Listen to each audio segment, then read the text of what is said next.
Hello, everybody. Revenue sharing is here. You know this. We have talked about it. It is an inevitability in the college athletics world at this point. But what are the odds that the Big 12 is going to be able to survive and or thrive in this revenue sharing world?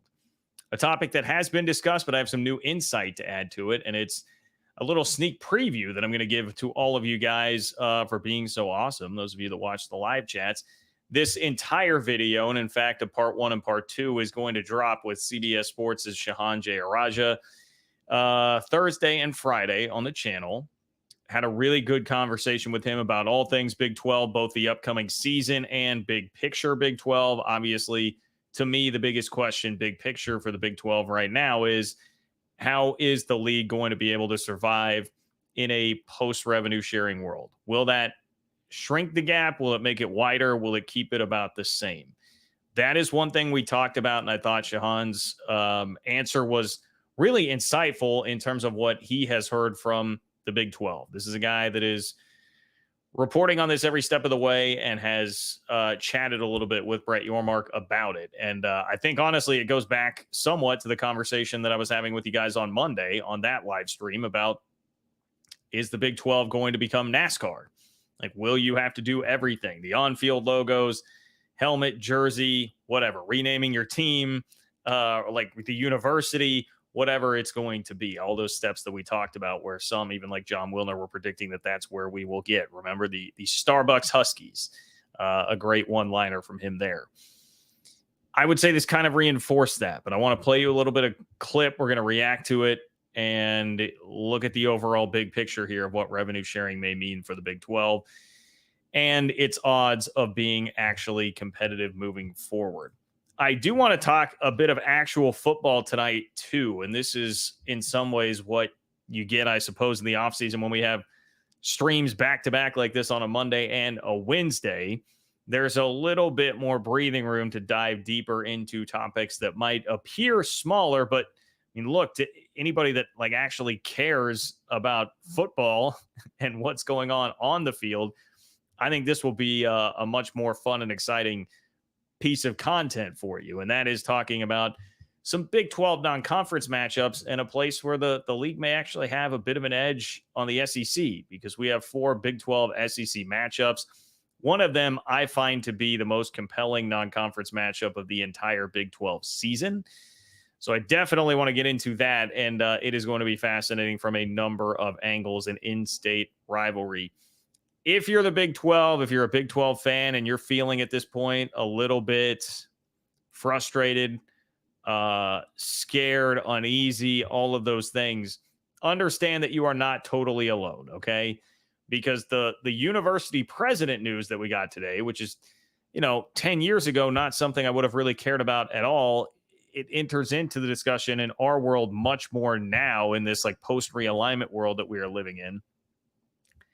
But not a great day for Miami or Washington, who both are losing university presidents in one way or another. And Washington is a really good example of the fact that, like, hey, it's not just the Big 12 right now where money is a bit of a struggle and you're trying to do everything. You're just fully leveraged to survive right now, because Washington is very much in the same boat. So got all that if we want to get to it. I've also even got a little bit on our old friends, the Utah Utes. They're acting up again, guys. They're acting up again on social media. There is a tweet that has been making the rounds, and I'm not using this as just a launching pad to just crush Utah fans. I feel like we've been there, done that. I don't feel the need really to be doing much of that anymore. It's much more just about an actual discussion on what was said, because I do think it's a really good discussion on the Big 12 at large, the Big 12 as a whole. So we can dive into all of that as well. That's what I have on my agenda for tonight. It has been a slow news couple of days, so I'm actually sort of excited to dive a little bit deeper into some of these topics and get a little more on the field chatter going. You guys know, if you've been here before, you can certainly be a part of the conversation. You can do so by clicking the $ below the chat box.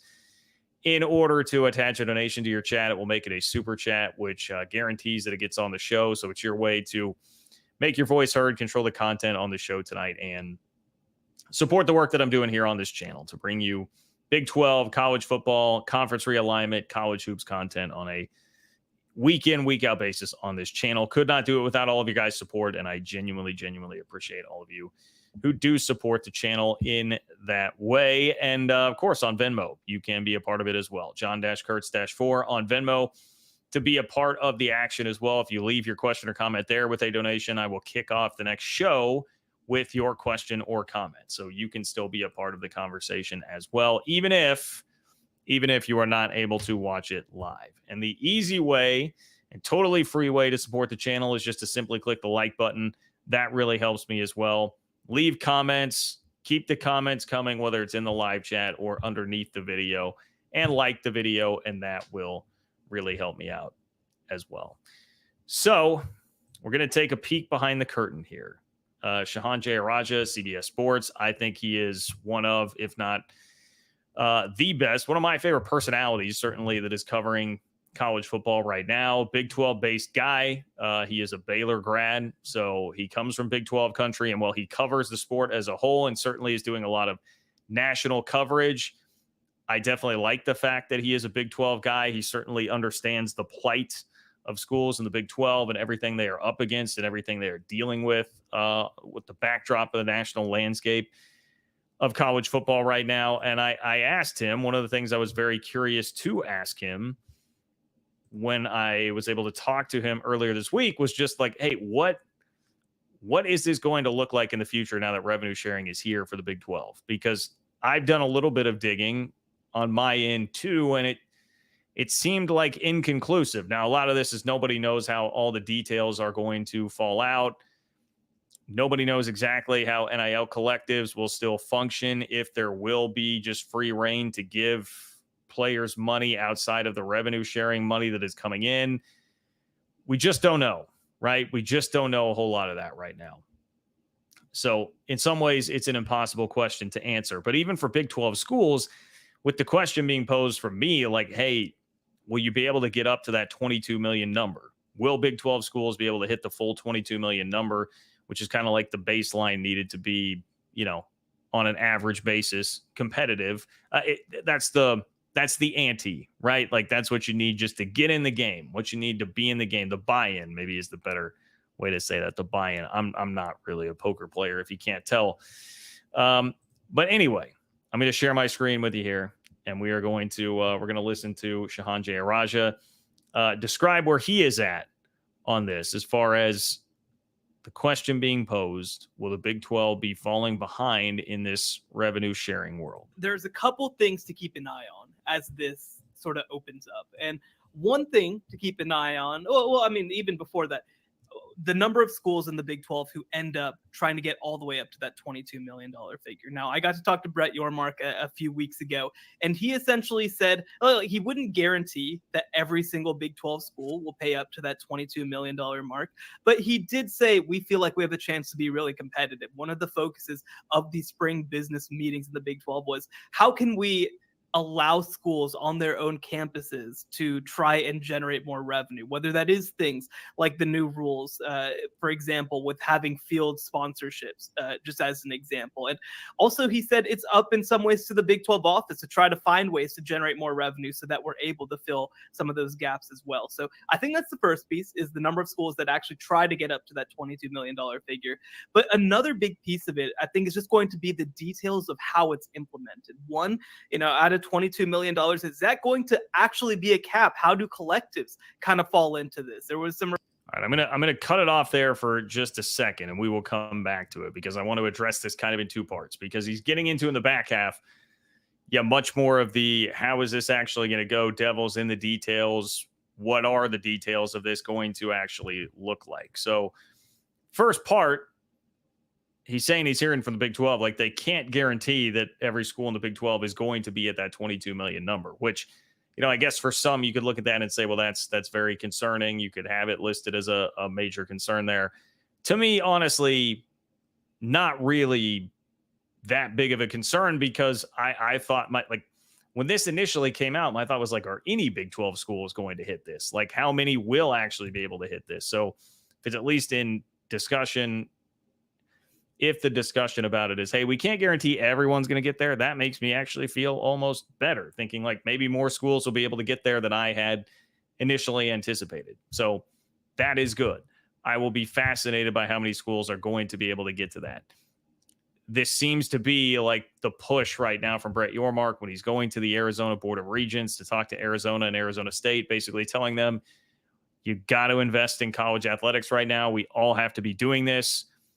This is where things are at. Like, this is not the time to slack on this. You need to be doing this. Even from Mac Rhodes, I continue to reference the Mac Rhodes interview on 365 Sports, where he said, we've got to be better at football. Like, they understand this is something that they need to do. And so I'm sure that is the push from the Big 12. And like I said, I know at least one school that just still isn't sure yet on whether or not they're going to be able to be all in on this number and still trying to figure it out. And schools are definitely, I'm in scramble mode trying to figure it out right now. We heard Nebraska's AD on the live show on Monday saying not just that, hey, collectives may be gone, and a couple schools in Ohio State and Oregon have $23 million on the books for NIL and football, but he was also echoing the fact that, like, we budgeted the $20 million already for this. He was claiming that only 3 schools technically have so far, and they were one of them, along with Georgia and Texas. So that would tell you that a lot of schools are trying to figure out exactly, like, how the hell do we do this? Now, is it an exaggeration that they're one of 3 schools that would have it fully budgeted already? Probably. Again, you got to remember that's an AD speaking to a room full of donors, like his own donors. He's going to want to make it sound like they are top of the heap when it comes to that. But still, it would tell you that there are a lot of schools that are trying to figure out, like, hey, how the hell do we do this? And the Big 12 certainly fits into the group that you would wonder how that is going to happen. So what Shahan said there fit in with kind of what my digging had told me about where the Big 12 kind of is at right now, that it's still a little wait and see. It's still a little wait and see on whether or not everybody is going to be able to do that. But the league seems very focused on making it happen. And I appreciate that about them.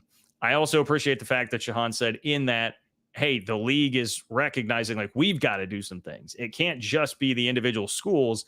We've got to do some things to try and help these schools get there.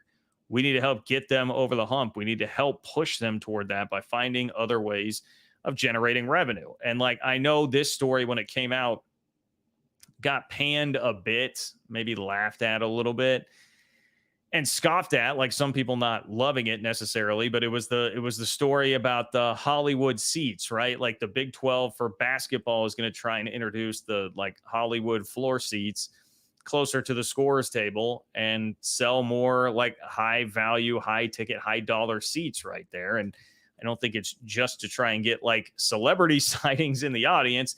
It's about making money. Remember what one of the first things was that Brett Yormark did to Big 12 basketball that had people, namely some of my media brethren, up in arms? That was moving the seats. Like, the media had always had nice, cushy seats for the Big 12 tournament. It was amazing. I do miss it dearly, but if it's going to make the league more money, I understand why they do it. You need to pinch basically every penny right now. Schools are doing all these kinds of things.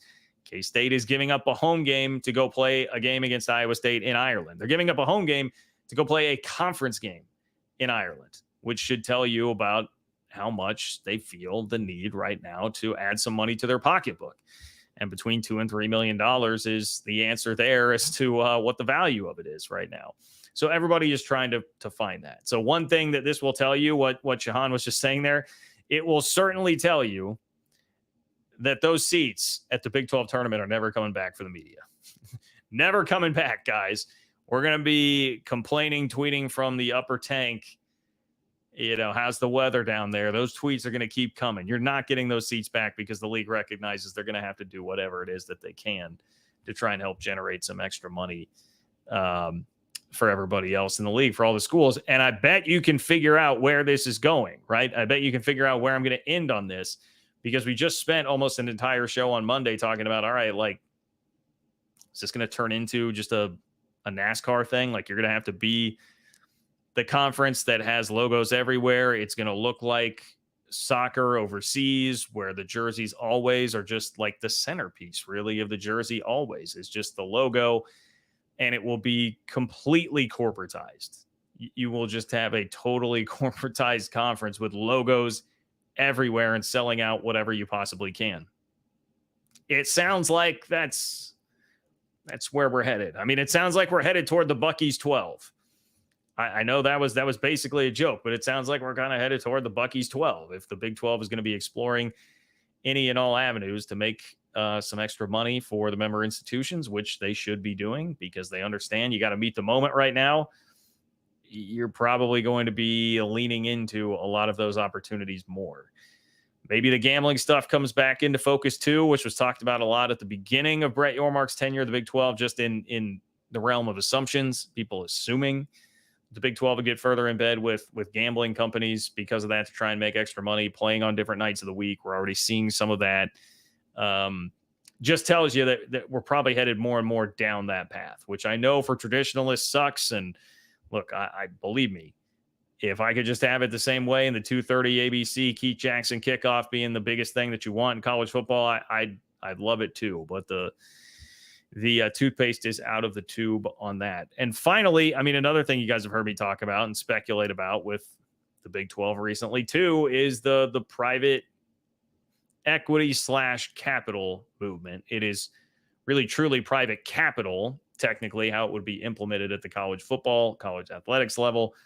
But private equity companies, people talk about it in terms of private equity. So that's the other thing. And I did go on to, if you tune into the full interview tomorrow or Friday, when each piece of it drops, I did ask him about that too as a follow-up question, his thoughts on the Big 12 getting involved in private equity / private capital. But this will all be, to me, really like the most intriguing storyline going into Big 12 Media Days. I will be there in Vegas. Hotel is booked, credential approved. I will be there. I'm excited for it. But one of the things I really want to figure out from everybody is like just asking around, like, is your school going to be able to do this? Are you going to be able to hit that $22 million mark? How tough will it be? What are you going to have to do to get there? Like, how many things will have to be cut? What is the path to actually getting there, and how many Big 12 schools will actually be there? Again, we probably won't have all the answers by July 9th and 10th when this actually happens. All the answers on how it will be implemented, how it will work, the Title IX implications of all that, what's going to happen with collectives. But I'm sure we will come out of it with a better feel for like where these schools are at on it right now. Having some time to digest it, look through numbers, look through budget, and just try and figure out where exactly it is that they're going to be able to come up with this money if they can. So that's the reaction to the first part of this clip.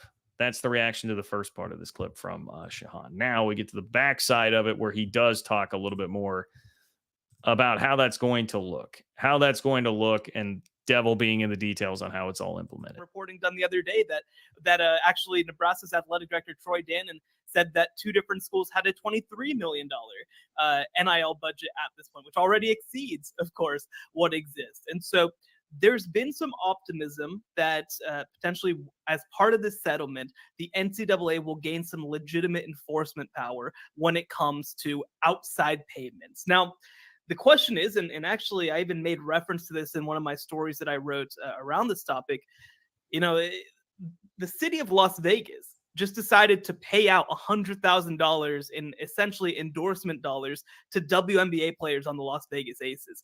And the WNBA is trying to figure out, is there any means that we have of stopping this? Is this circumventing the salary cap? And I think that's going to be a similar issue that we run into in college athletics where people say, well, this is, it's a collective, but they're doing endorsement stuff. And this shouldn't count towards that $22 million. So the devil is really going to be in the details with some of this stuff. But I'll tell you what, there is a scenario where this ends up being a good thing for the Big 12, where a lot of programs end up spending up to that $22 million, where ultimately they're able to, in many ways, compete with the Big 10 and the SEC. But so much is going to be in the details. Okay, so, the last part there actually is that should be music to your ears a little bit. He sees a scenario where it is possible that it could be a good thing for the Big 12, bring you slightly closer to the pack at least, or keep you, if you can at least stay in the same realm where you're at right now, like being dangerous enough to have somebody go on like a TCU type of run. Probably never going to win a national championship, but at least you could get within shouting distance. It will be tougher in the new college football playoff. I understand that as well, but you want to maintain your status, at least maintain your status of where things are at right now. I still do think the point that he makes, though, about the Las Vegas Aces is the problem here. Like, it's college football. People are going to find a way around that. If the WNBA is getting to the point where, like, franchises there are finding a way around it, you can bet that folks in the SEC are going to find a way around it as well. So I'm still not optimistic that revenue sharing is going to do all that much. To me, it feels like the best case scenario here would be if you can just maintain. If it's not really going to change too much, it will get more money to the players' hands, but not change too much in terms of how power is dispersed in the sport, how power is concentrated in the sport, that it won't tilt the scales even more toward the big boys. That I think has to be your hope right now. But again, make sure to check out the channel over the next couple of days for the rest of that with Shahan Jayaraja. Daniel, I'm so sorry, man. I should have gotten to this right off the start of the show because you came in with the first comment here, but I did not get to it. Daniel, Cat fan in Huskerland, a.k.a. Daniel Osborne, still tired and smarting from the Royals game last night, 10-1. Ouch. Boy, I see how bad of a Kansas City I am right now, and just really, frankly, how busy I am. I didn't even realize that the Royals lost 10-1. I did see a tweet right before I hopped on here from Randy Gizzarelli, who's one of my favorite to comment on the Royals. And he said that the Royals look terrible against the Yankees in this latest series they've been playing. So, rough for the boys in blue. Sorry about that, Daniel. Unfortunate, but hey, still having a much better season than I anticipated. So maybe someday I will pay Bally Sports, whatever it is, $25 a month for their crappy app to actually watch the Royals. But as a YouTube TV subscriber, I am powerless unless I do that. And on principle right now, I am refusing to do that. So we'll see where that goes. But Daniel, I appreciate you being here, my friend. Thank you, as always. Okay, if you guys want to be a part of the show like Daniel, you can click the $sign below the chat box like he did to submit a super chat, which will get you onto the show for sure. You can also like the video. Easy way to support the channel for totally free, $95, no money at all. Leave me a comment after the video is done in the comment section, or just keep the comments coming to the live chat. That stuff helps with the engagement and the almighty algorithm as well. So I appreciate all of you guys there. John-Kurtz-4 on Venmo as well if you want to contribute to the channel that way. We have some matchups that have been announced here. Big 12 SEC. Understand that when I say the Big 12 may have an advantage here over the SEC, I get that this is not finances, this is not closing the gap, and it's just we have matchups announced. We have times and matchups now announced between the Big 12 and the SEC. Really, it was the times. And let me give the SEC kudos here because all these schools now are at least getting like the windows for a lot of these games, right? Like not specific times, but prime time, or like UCF at Florida. They're advertising it as 6 to 8 p.m. on October 5th.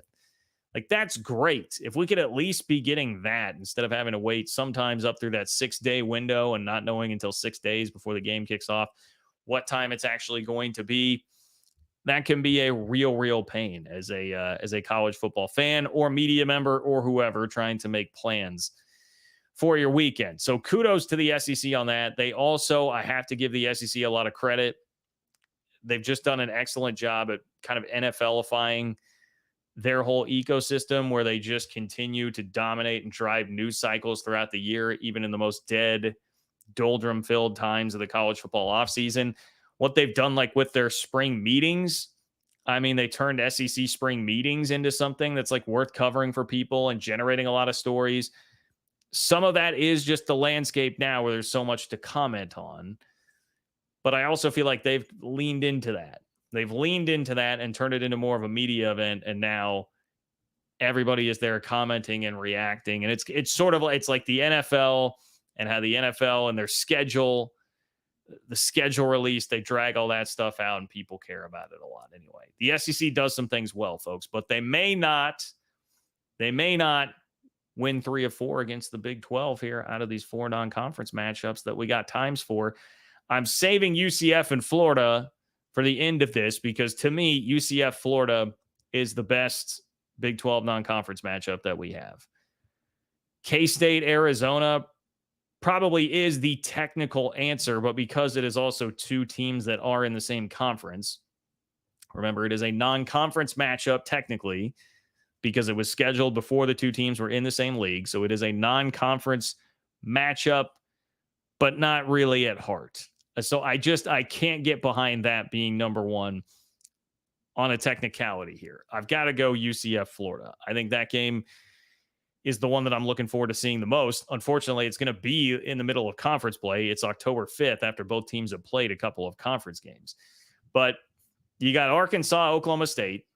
All right, that was announced 11 a.m. on September 7th. Arkansas at Oklahoma State. Cool matchup, fun matchup. The teams have not actually played since 1980. So I like that aspect of it. It's just bringing back a little bit of an old rivalry. You could maybe put air quotes around the rivalry, but 2 teams that geographically similar, I feel like culturally somewhat similar, and a ton has changed since 1980, the last time that they actually played. Look, Oklahoma State's going to be a favorite there. I'd imagine Oklahoma State's like a 7 to 10 point favorite in that game. Don't think that they should have too much problem with Arkansas. They lose KJ Jefferson. They're coming off of a tough year last year. It is like a do or die year for Sam Pittman, but this could be an early statement opportunity for Mike Gundy and company. Feeling like they may be left behind a bit in the Big 12 preseason discussion. Shahan Jayaraja, I know, wrote an article about that we may be sleeping on Oklahoma State a little bit too much. So I definitely like the Cowboys there. We also know about Houston and Oklahoma, which is going to be played in Norman, 6:45 on September 7th. And I have no disillusions. I have no delusions of grandeur. We'll say delusions of grandeur that Houston is likely to win that game.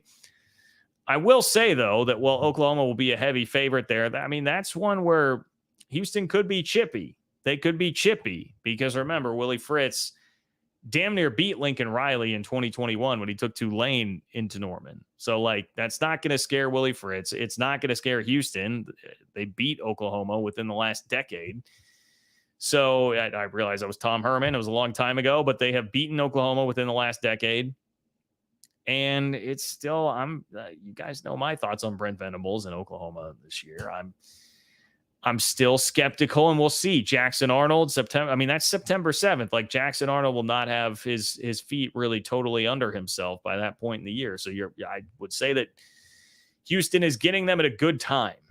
You're getting Oklahoma at a good time there earlier in the year, only the 5th time they'll ever play. That's not likely a game that the Big 12 is going to win. But the other 2, you've got Arizona State at Mississippi State. The kick time for that announced 7:30 on September 7th. Let me just tell Arizona State fans, I guess, look, you're in Arizona, you know all about the heat. But as somebody who has been to Starkville, Mississippi for a game in September that kicked off in the afternoon, way too hot. Way too hot. I think I'm still sunburned from that game. It was in 2019. That was 5 years ago. Way too hot. And the press box, it was an open air press box too. So you've got nothing protecting you from the elements. You're just out there taking a beating from the sun. So it'll help that game is at night. It's not like a super sexy matchup. Neither team won more than 5 games last year. They only combined for 8. But I see this being a toss-up. Do you believe in Jeff Lebby? I'm very skeptical about Jeff Lebby as a head coach. Mississippi State seemed thrilled with that hire. I didn't love Jeff Lebby as an offensive coordinator at Oklahoma. So you understand my natural skepticism then leading into this as him being a head coach at Mississippi State. Now, there are a lot of things that Arizona State needs to prove. They lost Jaden Rashada among many other things that have happened throughout the offseason. They didn't have a very good year last year, and now they're moving to a new conference. And Arizona State athletics generally has been kind of a mess here. They could beat Mississippi State. I think they could beat Mississippi State. That's definitely a winnable game for the Big 12. And then we arrive at UCF, Florida. 6 to 8 p.m. It will be like somewhere in the window of 6 to 8 p.m. for the kickoff on October 5th, which again, shout out to the SEC for doing that and at least giving us those windows.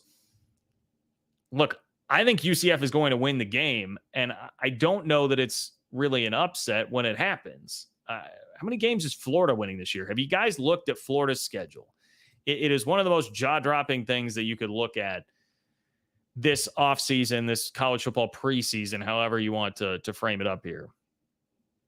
They have Florida State, LSU, Ole Miss, Texas, Georgia, Miami, and Texas A&M all on the schedule this year, plus the UCF game. That's a ridiculous schedule. It's a coach on the hot seat.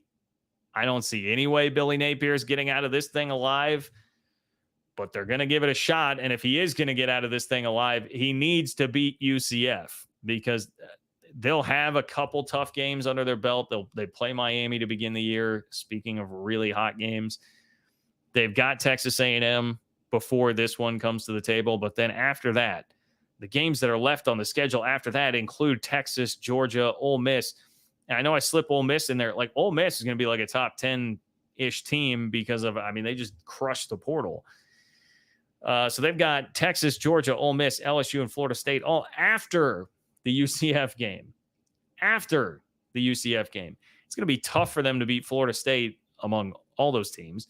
But if they're losing to Florida State and then you're coming around and you're losing to UCF, there's no way that you're getting out of that alive if you're Billy Napier, I wouldn't think. So this is a very, very important game. If you're going to roll out like a 7-5 season and have losses to UCF and Florida State, man, the Natives are going to be really, really restless, regardless of how tough your schedule was. So the point is, this should be a really desperate Florida team that's in that game. They could already be like 2-2 rolling into it. They're going to be coming off of a road trip to Mississippi State, which I just established. I don't think that is that difficult. I would imagine that they win that game. I'll be consistent there. But they will be coming off of a road game, and this is sandwiched in between a road trip to Tennessee, which will be another game that they're certainly looking forward to more than this. And maybe I just inadvertently disrespected the Volunteers by not including them in all of this. My apologies, Tennessee, to the Vols. Deeply apologize for not throwing you on this list about everything that is happening on Florida's schedule. I think you may get a Florida team that won't be as focused. This is not going to be one of the sexier names that's actually on their schedule. And this will mean everything to UCF. It'll mean absolutely everything to UCF. So I think it's the best Big 12 non-com we've got. And I think UCF will make a statement in that game, which is apparently going to be prime time in the Swamp. And don't call it an upset. Don't call it an upset when UCF does go win that game at Florida. So in conclusion, man, Big 12's got a legit shot to go 3-1 in those games against the SEC this year. I'm not here to tell you that it's going to be earth-shattering for the Big 12 to do so, or that it will earn the league so much respect. I think you just don't want to fall flat on your face in these games. Oklahoma State, it would certainly serve the league very well if they can win that game and protect their home field, being that they are the only home team in any of those matchups. You could do a little bit of minor credibility work. It's not going to be anything big. Really, more so than anything, it's probably just personal satisfaction for Big 12 teams to see them beating some SEC teams here. Because, it was just the other day, shout out to my guy, Mountaineer Paul. He sent me, you should go check out his YouTube channel, by the way. But Mountaineer Paul sent me a tweet from, it was a Bama fan who was making the same, this is old news, old point. We've heard it made so many times. But the point was, Kentucky and Mississippi State would routinely beat the K-State, Baylor, Oklahoma States of the world. Is that whole talking point that you get from the SEC a lot. This would at least give you a little satisfaction there and being like, all right, slow down, buddy. It's like, K-State 2019, first big game of the Chris Kleiman era. K-State goes down and wins at Mississippi State, right? Mississippi State had been the much better program the couple of years preceding that. K-State went down and won. Those feel nice. They're a nice little feather in your cap when you get that talking point from the SEC. We know top half of the SEC would be beating up on anybody in the country, and that's Big Ten included. We understand that, but where it gets off the rails and really maddening is when it turns into that, that the middle to lower portion of the SEC would be just beating up on the middle to upper portion of the Big 12. I do not believe that to be true. But put me down early.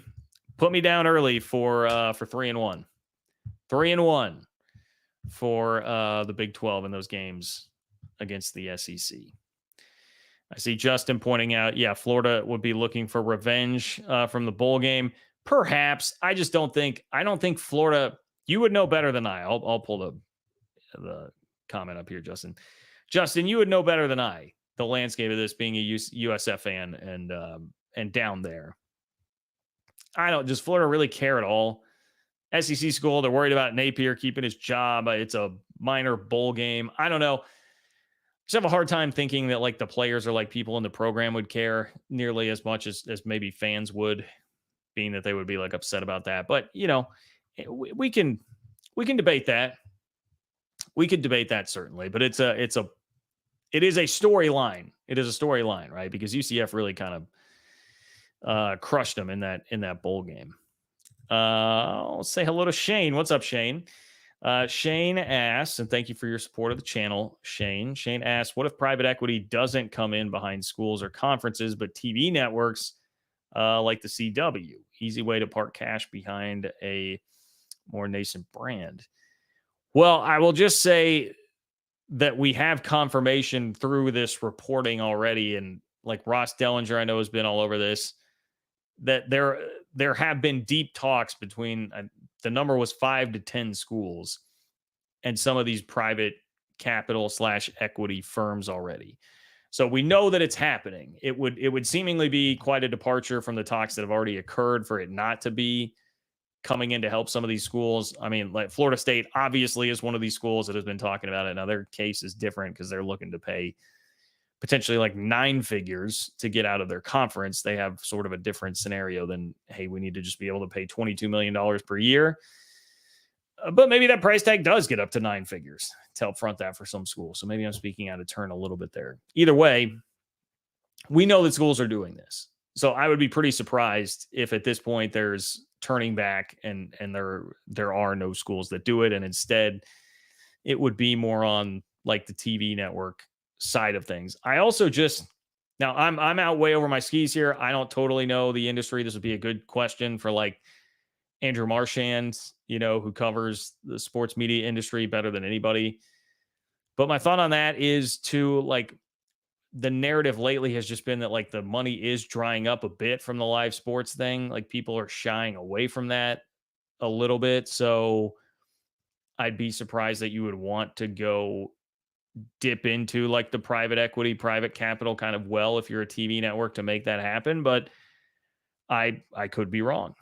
I could be wrong. The CW has clearly shown a desire to get involved here somewhat because they are showing some games that has happened. All of our Gossip Girl, Gilmore Girls jokes have sort of landed in a way. It was not with the Pac-12 ultimately, but they have been involved here and shown some desire for this. I'll say this. I would just be surprised. I would be surprised if that happens. And I still think that you are going to see schools do it. Just a matter of when, not if, that they're going to get involved there. Okay.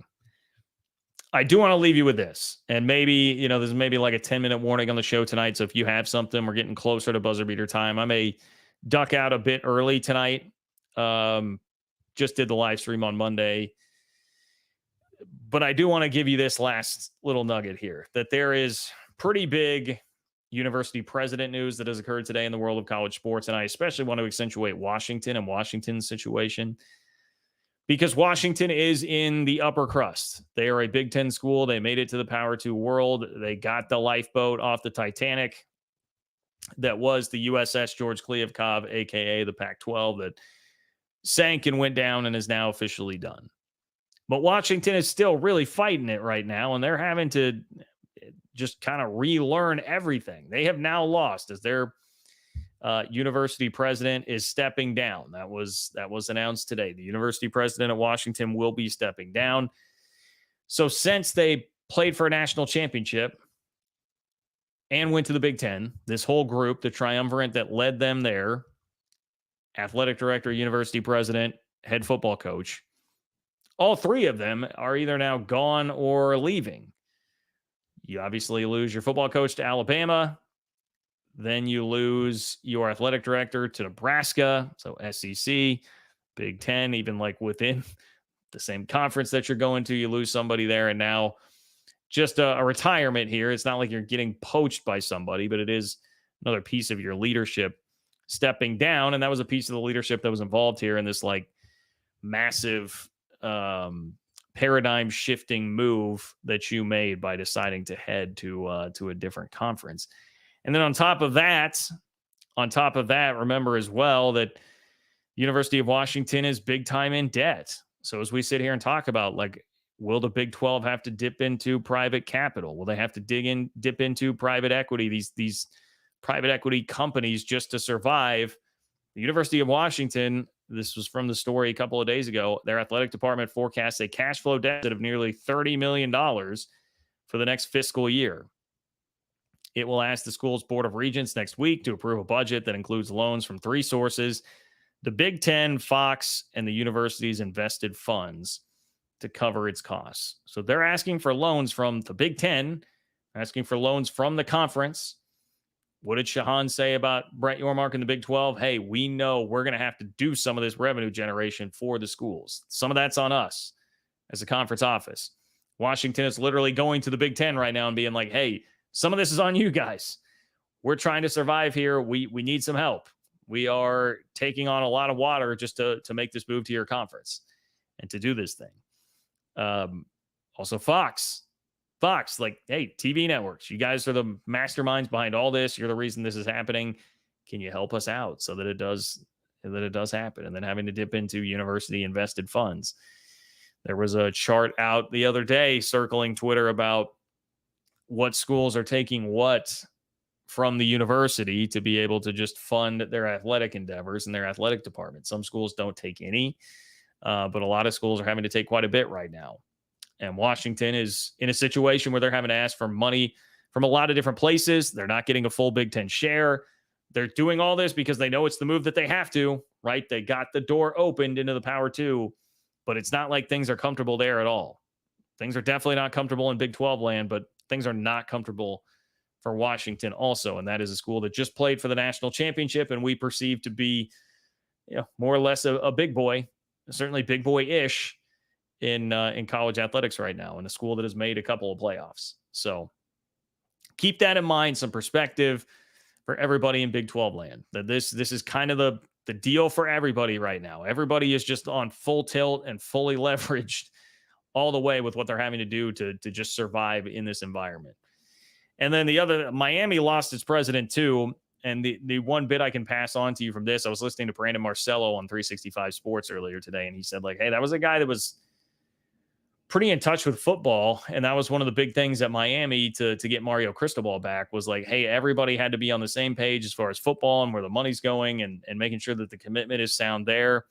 They get that. And now this guy's leaving for UCLA. Now, does UCLA sound like a place that could use an athletic director or a university president rather, who's more football minded? Frankly, just anybody who's more football minded. UCLA needs any football help that they can get, any football commitment that they can get from the university. They really, really need it.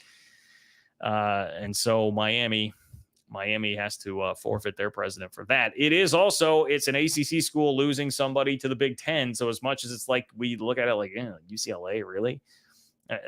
That is technically going from ACC to Big Ten. And Miami probably has a seat at the Power 2 table, probably. But we don't know that for sure. And they've been really quiet off in the distance as all of this happens. And so the president, sees it as a better opportunity. Look, UCLA, the academic side, I'm out over my skis somewhat, but UCLA seems like a pretty prestigious school, right, to be at. I'm sure there are reasons beyond athletics why this is happening. But Miami is also sitting there today like, well, damn it. I mean, we're Miami. We're this big brand. We're the U. We had 2 30 for 30s made about us. We should not be losing university presidents to, even if it is the Big Ten, we should not be losing them to UCLA. We shouldn't be losing people to UCLA. I was about to say the grass isn't greener. It is greener. It is greener in Power 2 land. If you get the parachute into Power 2 land, the grass is greener. Don't get me wrong. But others are going through struggles too. Okay, Papa Bravo. What's up, Papa Bravo? Appreciate you. Thank you for being here. Thank you for your support of the channel. Papa Bravo says, Jimmy V's boys 8 using the NCAA for NIL. Is this the start of an avalanche of former players coming to get their due? Oh, yeah. Okay, so there was I didn't read a ton about that story, but I did see the NC State players. 10 players from the Cardiac Pack in 1983 sue the NCAA over NIL. 10 players from North Carolina State's 1983 national championship basketball team have sued the NCAA and collegiate licensing company seeking compensation for unauthorized use of their name, image, and likeness. Players filed suit requesting a jury trial and reasonable compensation. So, yeah, it is another lawsuit after what we've already had with the House case. I mean, this is basically what you have here is the perfect example of why leaders in college athletics are saying, like, we need help from Congress. We need help from lawmakers to say, hey, this settlement, everything we're doing, revenue sharing, that's good enough. Shut it down. No more of these lawsuits. That takes care of it all. That's what they're trying to do. I mean, they're not just trying to wrap up the House case. There are a couple of others as well that are related, that are already out there, and they're trying to just wrap it all up into one and be done forever, which, a part of that problem is you're still not making them employees and doing what really probably should be done, going like all the way in on this. And then you might be able to actually say like, hey, this whole thing's wrapped up. It's not. And now you're still living in this world where you're getting sued by the NC State guys. So this is kind of the crux of that. Like, the NCAA and college athletics leaders are saying, we can't have this continue to happen. We'll agree to this. We'll make a bunch of changes. We're going to shift the paradigm. Don't let this happen anymore. I think it's a perfect example of that. So there probably will be more. To answer your question, there probably will be more until if we don't get the action from Congress that will come in here. You will still have more that they're going to be fighting off and dealing with. Alan, what's up, Alan? Appreciate you, Alan. Thank you, Alan and Papa Bravo, for your support of the channel tonight. Alan says, John, cheering for UCF against Florida. Hope KU begins scheduling the SEC in football. Top to bottom, the Big 12 is better than the SEC, and they need to be beaten. Oh, boy, Alan, bringing it strong. Alan, not wanting Kansas in the SEC, but he wants to see Kansas go out and beat SEC teams, which they certainly could beat a lot of SEC teams this year. They certainly could. An SEC team that I would like to see on the schedule this year is Oklahoma. I would love to be taking on Oklahoma. I would love a crack at the Sooners there. And yeah, Alan, we all should be very much so cheering for UCF against Florida and all of those Big 12 schools against SEC schools that we rattled off that are non-conference games coming up this year. I think more and more you're seeing that united front these days, ever since the Texas and Oklahoma move. But now that Texas and Oklahoma are actually in the SEC, that probably just ratchets it up even more, continues to ratchet it up another level. So, Alan, I appreciate your zest for the Big 12 as always. I appreciate your support of the channel. Thank you for being here tonight, my friend.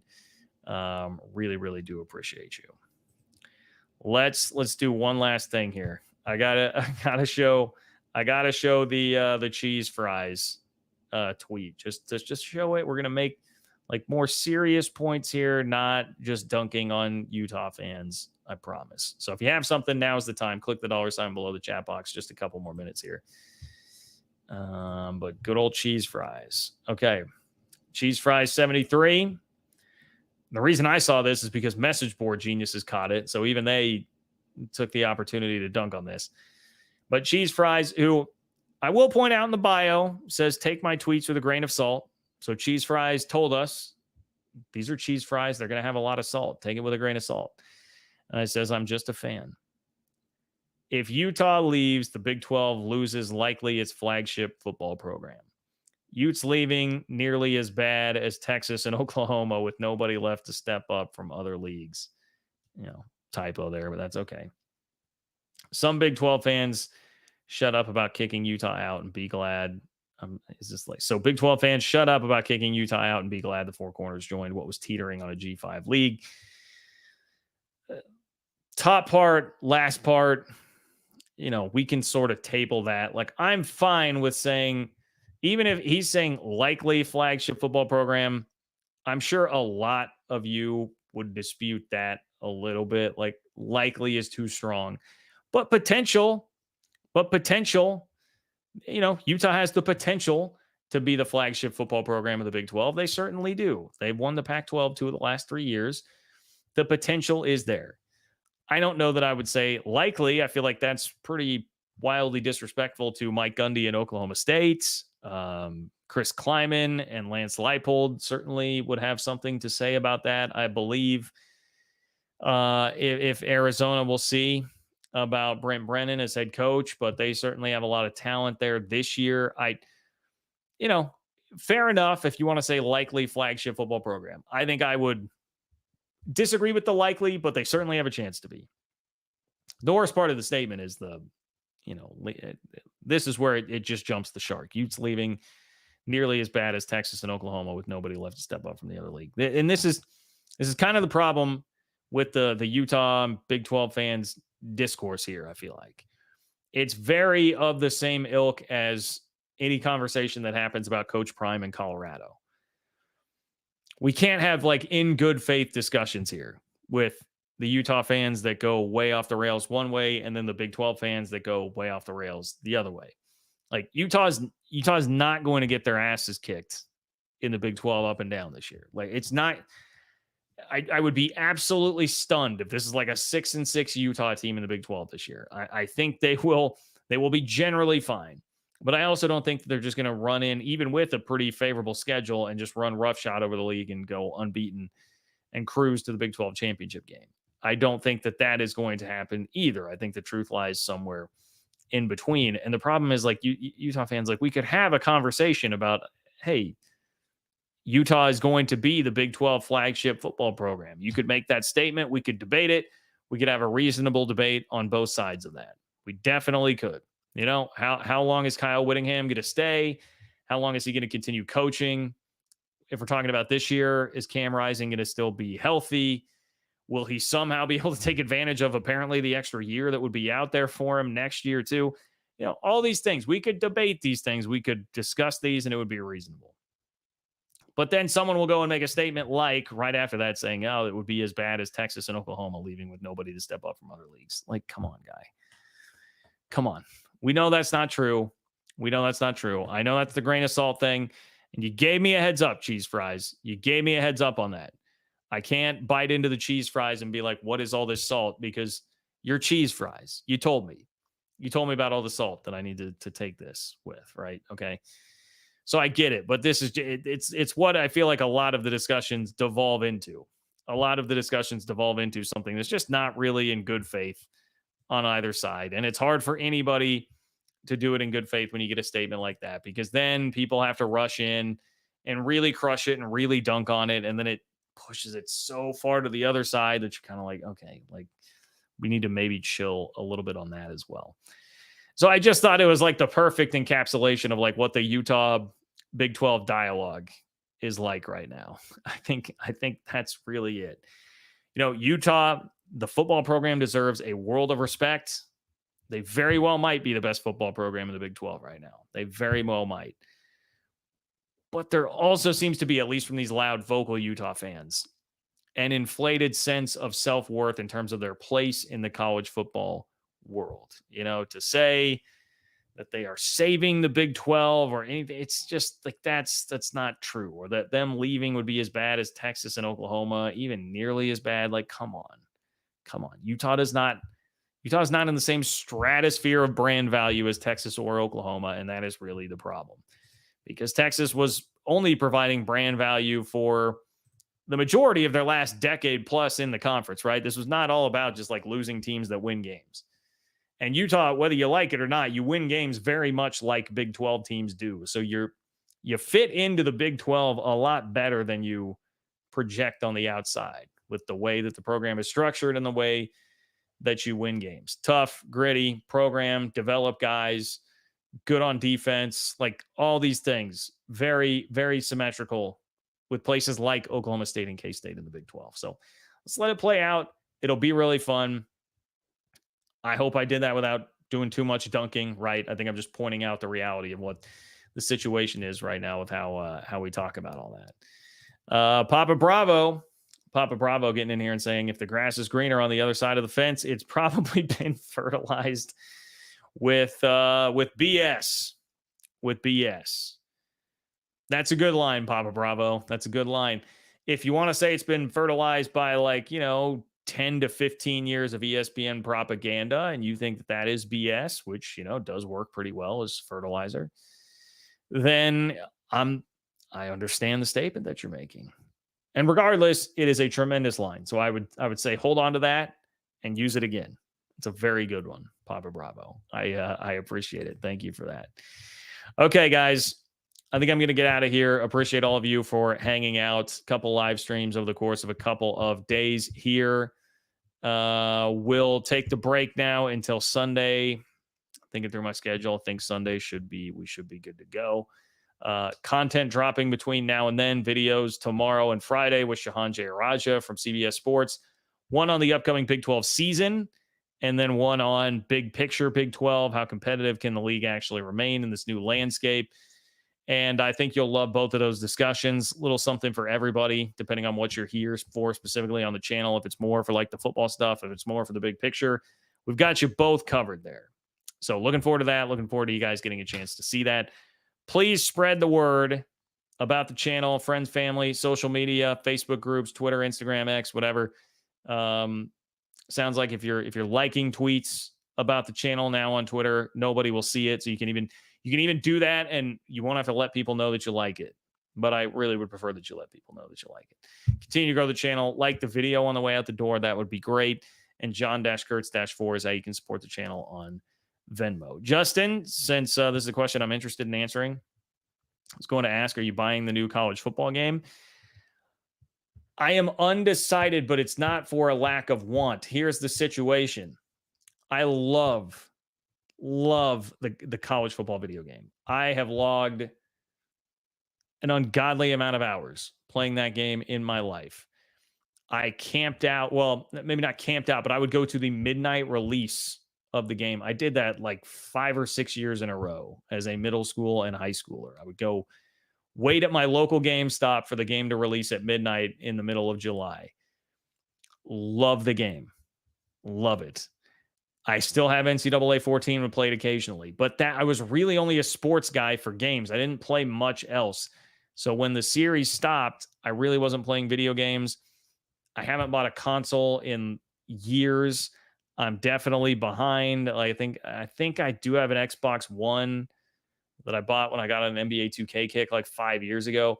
But I'm going to have to buy a new console, which gives me pause because I'm like, do I really want to buy a console just for this game? And then, I'm a 34-year-old adult right now, basically working 2 jobs. So I don't have like a ton of free time, and I'm really trying to up my game in everything that I'm doing right now. So it's hard for me to justify like, oh, I'm going to go buy a new console to buy this game to then take away some of my attention and free time from all this stuff I'm trying to do. That's my predicament right now.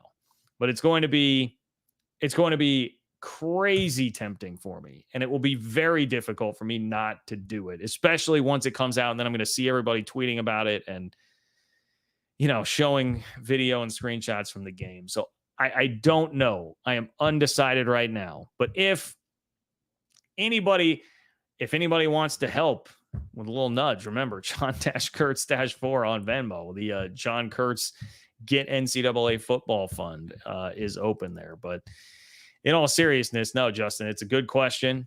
It's a good question, and we'll have to find out. We'll have to find out. Oh boy, Utah's Texas, man.